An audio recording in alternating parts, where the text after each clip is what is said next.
Baik dokter, terima kasih untuk kesempatan dan bimbingannya selama pembuatan student project-nya. Di sini kami izin untuk mempresentasikan student project kami yang berjudul dengan Electroconvulsive Therapy.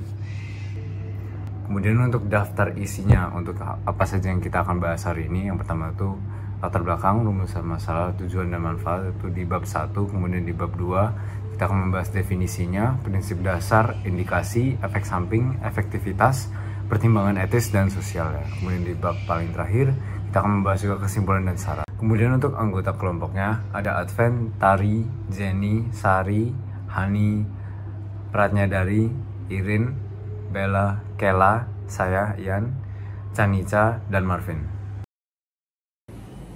Baik, saya izin jelaskan untuk latar belakang SP kami. Depresi merupakan gangguan kejiwaan yang umum ditemukan dan seringkali menyebabkan penurunan kualitas hidup pasien. Depresi dapat menimbulkan gejala yang parah sehingga memengaruhi cara seseorang berpikir dan melakukan aktivitas sehari-hari seperti tidur, makan, ataupun bekerja. Gejala-gejala yang umum timbul pada pasien depresi adalah merasa sedih atau cemas yang berkepanjangan, merasa putus asa atau pesimis, merasa frustasi, merasa bersalah dan tidak berharga, kehilangan minat ataupun kesenangan melakukan aktivitas yang dulunya menyenangkan, dan gejala lainnya. Depresi dapat ditangani dengan farmakoterapi, psikoterapi, ataupun keduanya. Pengobatan depresi dipilih berdasarkan kondisi dan juga keperluan penderitanya masing-masing. Biasanya pada kasus depresi yang ringan, pengobatan dapat diawali dengan psikoterapi saja dan akan diresepkan obat jika gejala depresi tidak mereda. Untuk kasus depresi sedang dan berat, biasanya direkomendasikan menggunakan kombinasi psikoterapi, farmakoterapi, dan psikoterapi pada awal pengobatan. Meskipun terdapat banyak pilihan pengobatan untuk gangguan depresi, namun banyak pasien dengan gangguan depresi mayor tidak memberikan respon atau menunjukkan resistensi terhadap antidepresan. Ketika gangguan depresi pasien tidak membaik setelah diberikan perawatan farmakoterapi dan juga psikoterapi, terdapat pengobatan lain yang mungkin dapat membantu. Terapi stimulasi otak bukan merupakan pengobatan lini pertama dalam menangani depresi, namun dapat digunakan ketika pengobatan psikoterapi dan atau farmakoterapi sudah tidak efektif. Terapi stimulasi otak salah satunya adalah Electroconvulsive Therapy atau ECT. ECT merupakan pilihan terapi yang menawarkan efikasi yang poten dan onset yang cepat, bahkan setelah pengobatan alternatif lainnya gagal. Terapi ini memiliki spektrum yang luas dan telah terbukti memberikan manfaat pada gangguan unipolar dan bipolar. Oleh karena itu, student project ini ditulis untuk mengkaji lebih lanjut mengenai electroconvulsive therapy secara menyeluruh. Baik, selanjutnya, berdasarkan latar belakang yang telah diuraikan, maka rumusan masalah dari student project ini adalah sebagai berikut. 1. Bagaimana prinsip dasar penggunaan electroconvulsive therapy? 2. Apa saja indikasi dan kegunaan electroconvulsive therapy? 3. Apa saja efek samping dan risiko dari penggunaan electroconvulsive therapy? 4. Bagaimana efektivitas penggunaan electroconvulsive therapy? Dan yang terakhir, apa saja pertimbangan etis dan sosial dari penggunaan electroconvulsive therapy? Selanjutnya, untuk menjawab rumusan masalah tersebut, maka tujuan penulisan dari student project ini adalah sebagai berikut. 1. Menjelaskan prinsip dasar penggunaan electroconvulsive therapy. 2. Menjelaskan indikasi dan kegunaan electroconvulsive therapy. 3. Menjelaskan efek samping dan risiko dari penggunaan electroconvulsive therapy. 4. Menjelaskan efektivitas penggunaan electroconvulsive therapy. 5. Menjelaskan pertimbangan etis dan sosial dari penggunaan electroconvulsive therapy.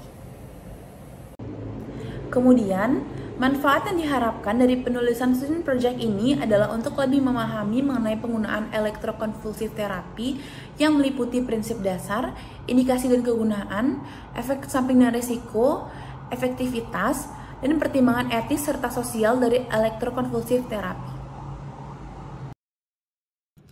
Baik, mari kita memasuki 2.1 yaitu pembahasan definisi electroconvulsive therapy. Sebelum memulai pembahasan, izinkanlah saya memperkenalkan diri terlebih dahulu. Perkenalkan, saya Niwayan Pratnyadari Kusuma Putri dengan 3 digit NIM terakhir 100. membahas mengenai definisi. Elektrokonvulsif terapi atau ECT adalah prosedur medis yang mana arus listrik diberikan melalui tengkorak di bawah anestesi umum untuk menginduksi kejang dalam pengobatan berbagai penyakit kejiwaan. Selama lebih dari 80 tahun, ECT telah menjadi pengobatan yang efektif untuk depresi berat, mania, katatonia, dan skizofrenia yang resisten terhadap clozapine. Meskipun ECT memiliki efek antidepresan yang kuat, beberapa pasien masih mengalami efek samping pada memori. Selain itu, terdapat juga stigma yang membatasi aplikasi klinis dari ECT ini sendiri. Meskipun masih banyak pertanyaan terkait efek terapeutik dan juga efek samping kognitif yang belum terjawab, penelitian ilmu saraf terus berusaha untuk memahami efek neurobiologis dari ECT. Terima kasih atas kesempatan yang telah diberikan kepada saya. Perkenalkan saya Kade Hani Anissa Farsha dengan 3 digit yang terakhir 092. Di sini saya izin untuk menjelaskan mengenai mekanisme kerja dan juga prosedur elektrokonvulsif terapi. Di mana elektrokonvulsif terapi atau ECT ini bekerja dengan memberikan arus listrik terkontrol yang memicu kenjang singkat di otak.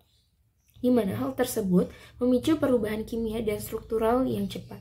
ECT dapat meningkatkan volume hipokampus dan amigdala, yaitu area yang penting untuk regulasi emosi dan juga memori. Faktor genetik seperti variasi pada vascular endothelial growth factor dan brain-derived neurotrophic factor juga mempengaruhi respon terhadap ECT. Untuk teori mekanisme ECT sendiri terdapat 3. Yang pertama, hipotesis amnesia, di mana ECT mungkin menginduksi hilangnya memori terkait gejala penyakit.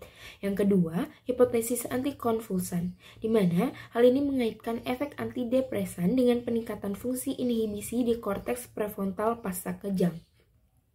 Yang ketiga, hipotesis neurogenesis.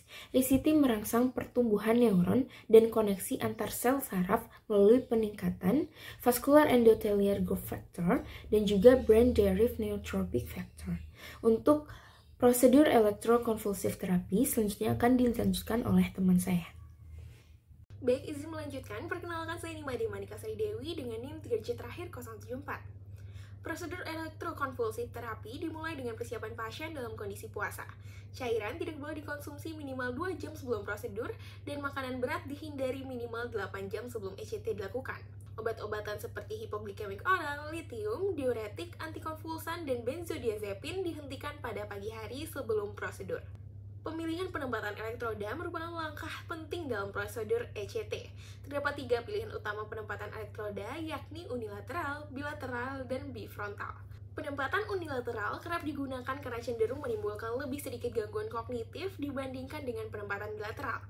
Penempatan bilateral memiliki resiko lebih tinggi terhadap gangguan kognitif, terutama kehilangan memori retrograde. Penempatan bifrontal menawarkan kemanjuran yang sebanding dengan ECT bilateral, tetapi dengan resiko efek samping kognitif yang lebih rendah. Secara keseluruhan, penempatan elektroda harus dipilih berdasarkan kondisi pasien untuk memastikan keamanan dan efektivitas terapi. Perkenalkan, sebelumnya saya Jenny Sri Marista dengan 3 digit NIM terakhir 066. Di sini saya izin melanjutkan ke bagian indikasi dan juga kegunaan elektrokonvulsif terapi atau ECT. Adapun indikasi utama dalam penggunaan terapi ini, yang pertama yaitu indikasi umum, dapat digunakan pada gangguan depresi mayor, mania, skizofrenia, dan juga katatonia. Dan juga adapun indikasi yang jarang terjadi dapat digunakan pada gangguan autisme, demensia, OCD, penyakit Parkinson, epilepsi, dan juga sindrom neuroleptik maligna. Baiklah, izin untuk melanjutkan. Perkenalkan, nama saya Clifton Marvin Sibude dengan 3 digit NIM terakhir 243. Meskipun ECT terbukti efektif, namun ECT memiliki beberapa kontraindikasi yang harus diwaspadai. Berikut kontraindikasi yang harus diwaspadai. Yang pertama, untuk kontraindikasi absolut ada pheochromocytoma. Pheochromocytoma dapat menyebabkan peningkatan tajam tekanan darah selama ECT yang dapat berisiko fatal. Selanjutnya, untuk kontraindikasi yang relatif. Yang pertama, penyakit kardiovaskular. Pasien dengan penyakit kardiovaskular berisiko tinggi mengalami komplikasi selama prosedur ECT. Kondisi ini membutuhkan modifikasi dalam pelaksanaan ECT dan pemantauan yang ketat untuk menghindari risiko komplikasi kardiovaskular serius. Yang selanjutnya, tumor otak. Tumor otak memiliki risiko edema otak, namun ECT dapat dilakukan dengan aman pada pasien dengan tumor otak yang terkontrol dengan langkah-langkah pencegahan seperti penggunaan dexamethasone atau phenytoin sebelum ECT. Selanjutnya, trombositopenia. Pasien dengan trombositopenia berisiko mengalami pendarahan selama prosedur ECT. Meski demikian, ECT dapat dilakukan dengan aman selama pengelolaan transfusi darah dilakukan sebelum prosedur. Baik, terima kasih atas kesempatannya. Saya Indra Lestari dengan 3 digit NIM terakhir 040. Saya izin untuk menjelaskan mengenai efek samping serta risiko dari penggunaan elektrokonvulsif terapi atau ECT. ECT sering dianggap sebagai pengobatan pilihan terakhir karena terdapat kekhawatiran mengenai efek samping yang ditimbulkan. Beberapa efek samping diantaranya seperti konfusi, delirium, gangguan daya ingat, serta aritmia jantung ringan. Kehilangan memori atau daya ingat merupakan masalah utama yang ditimbulkan dari penggunaan ECT. Kehilangan memori setelah ECT telah dilaporkan pada 22 hingga 79% pasien. ECT merupakan prosedur yang aman pada pasien dengan komorbiditas minimal. Namun, perubahan kardiovaskular dan komplikasi kejiwaan dapat terjadi setelah perawatan. Aspirasi paru, kegagalan pernafasan, serta blokade neuromuskular residual harus dianggap sebagai kemungkinan komplikasi dari intervensi ECT karena agen penghambat neuromuskular digunakan. Berdasarkan beberapa penelitian, ditemukan efek samping kognitif dari perbedaan frekuensi pengobatan. ECT bilateral pada penempatan elektroda bitemporal atau bifrontal yang diberikan 2 atau 3 kali seminggu memberikan proses yang lebih cepat, namun menyebabkan efek samping kognitif yang lebih parah. Sekian dari saya, selanjutnya akan dilanjutkan oleh rekan saya. Terima kasih. Penggunaan elektrokonvulsif terapi dapat mempengaruhi fungsi kognitif jangka panjang, meskipun jarang terjadi. Elektrokonvulsif terapi, terutama dengan elektroda bilateral, dapat memicu gangguan fungsi eksekutif dan kecepatan pemrosesan informasi, terutama pada terapi jangka panjang atau frekuensi yang tinggi. Gangguan ini lebih jarang terjadi pada terapi unilateral atau frekuensi rendah dan biasanya bersifat sementara, pulih dalam beberapa bulan ke depannya. Namun, pada beberapa pasien lanjut usia, defisit kognitif bisa bertahan lebih lama. Meskipun ada risiko, manfaat elektrokonvulsif terapi dalam menangani kondisi kejiwaan berat seringkali lebih besar, terutama ketika terapi lain tidak efektif. Baik, sebelumnya perkenalkan, nama saya Tatiana Kelanova Siyobutar dengan 3 digit NIM terakhir 170. Saya akan menjelaskan mengenai efektivitas dari ECT.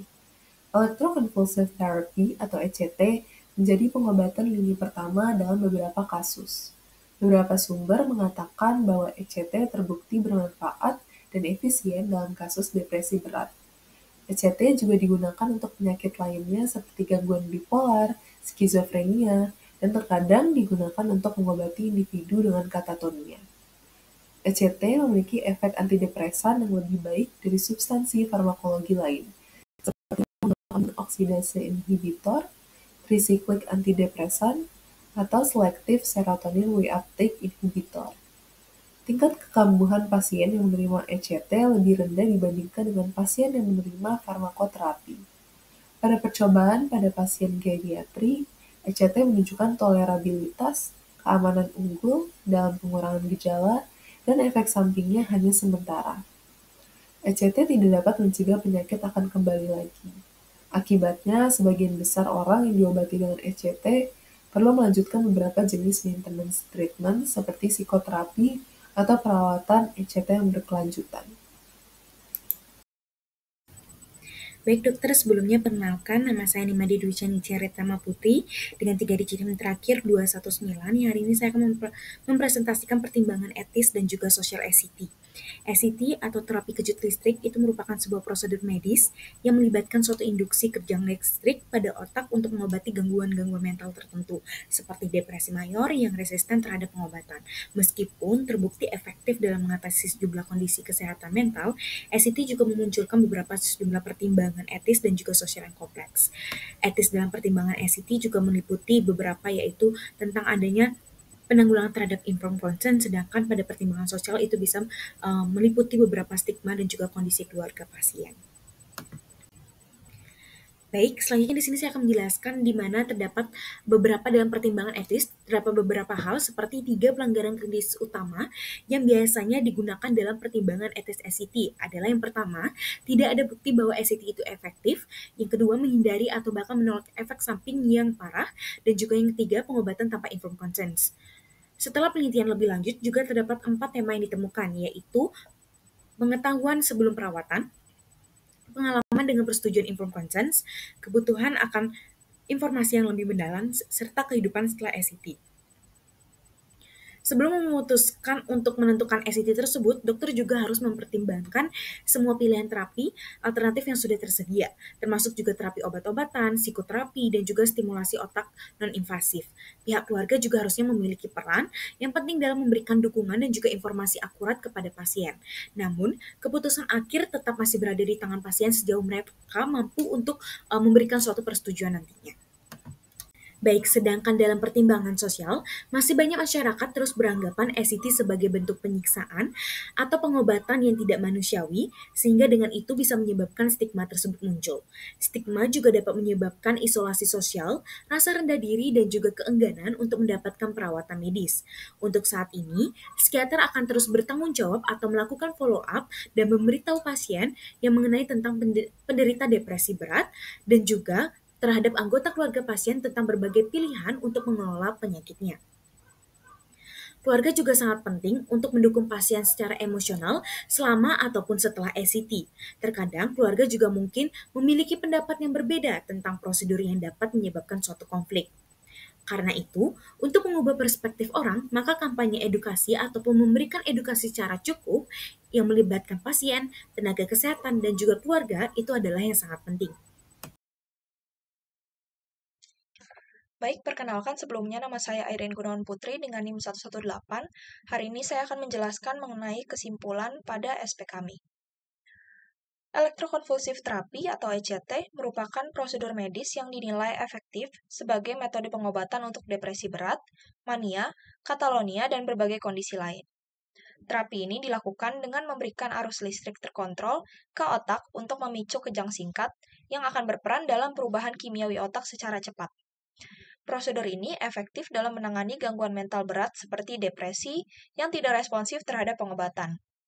Penempatan elektroda dan medan listrik sangat berperan penting dalam efektivitas ECT, yaitu kita tetap harus memperhatikan keamanan dan efektivitas terapi sambil meminimalisir resiko efek samping seperti luka bakar.